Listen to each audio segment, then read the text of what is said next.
అవుతున్న సినిమాలు గోడకు కొట్టిన బంతుల్లా తిరిగి వస్తున్నాయి. దీనికి తోడు ప్రేక్షకులు థియేటర్లకు రావటం లేదు. ఈ నేపథ్యంలో టాలీవుడ్ లో సింగిల్ థియేటర్లను పర్సెంటేజ్ పద్ధతిలో నడపాలనే వివాదం రాసుకుంది. ఇది చిలికి చిలికి గాలివానలాగా మారి టాలీవుడ్ రెండుగా చీలబోతున్నట్లు ఫీలర్స్ అందుతున్నాయి. అసలేం జరుగుతోంది?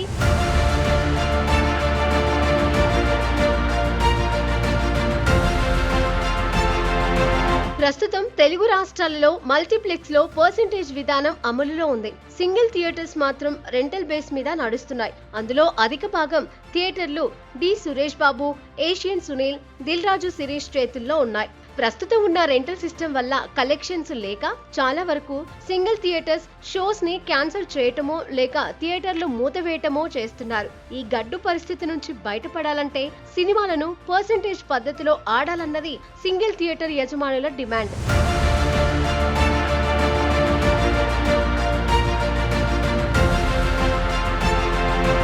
కొంచెం క్రేజ్ ఉన్న సినిమాలు తొలి 2 వారాలు రెంట్ బేస్ మీద ఆడి ఆ తర్వాత కలెక్షన్స్ తగ్గగానే షేరింగ్ బేస్ మీద ఆడాలని ఒత్తిడి చేస్తున్నారని, దీనివల్ల థియేటర్స్ మనుగడ కష్టంగా మారిందంటున్నారు ఎగ్జిబిటర్స్. దీంతో ఈస్ట్ వెస్ట్ తో పాటు నైజాం అంతటా పర్సెంటేజ్ విధానం అమలు చేయాలని ఎగ్జిబిటర్స్ గట్టిగా పట్టుబడుతున్నారు. వీరికి సురేష్ బాబు, సునీల్, దిల్ రాజు, శిరీష్ అండగా ఉన్నట్లుగా ప్రచారం జరుగుతోంది. ఈ విషయమై ఫిలిం ఛాంబర్ లో 18వ తేదీన ఎగ్జిబిటర్స్ తో భారీ సమావేశం జరగనుంది. ఎగ్జిబిటర్స్ కోరినట్లు పర్సెంటేజ్ విధానం అమలులోకి వస్తే పెద్ద సినిమాలకు 10 కోట్ల నుంచి 20 కోట్ల వరకు నిర్మాతలు నష్టపోయే ప్రమాదం ఉంది.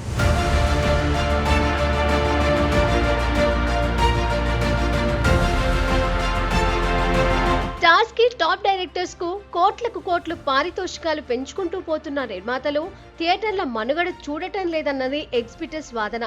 ఇదిలా ఉంటే స్టార్స్ వద్ద పారితోషికం తగ్గించమని డిమాండ్ చేస్తే సినిమాలు చేయరని, దానివల్ల రొటేషన్ దెబ్బతింటుందని యాక్టివ్ ప్రొడ్యూసర్స్ బాధ. అందుకే ఈ విపత్తు నుంచి గట్టెక్కాలని యాక్టివ్ నిర్మాతలు అందరూ ఒక్కటి కాబోతున్నారట. అంతేకాదు సితారా, మైత్రి సంస్థలు కలిసి ఇకపై మల్టీప్లెక్స్ లలో మాత్రమే సినిమాలు రిలీజ్ చేస్తామంటున్నారు. ఇప్పుడు ఎగ్జిబిటర్స్ వెనుక సురేష్ బాబు, సునీల్, శిరీష్ ఉంటే యాక్టివ్ ప్రొడ్యూసర్స్ వెనుక మైత్రి, సితారా సంస్థలు నిలబడనున్నాయన్నమాట.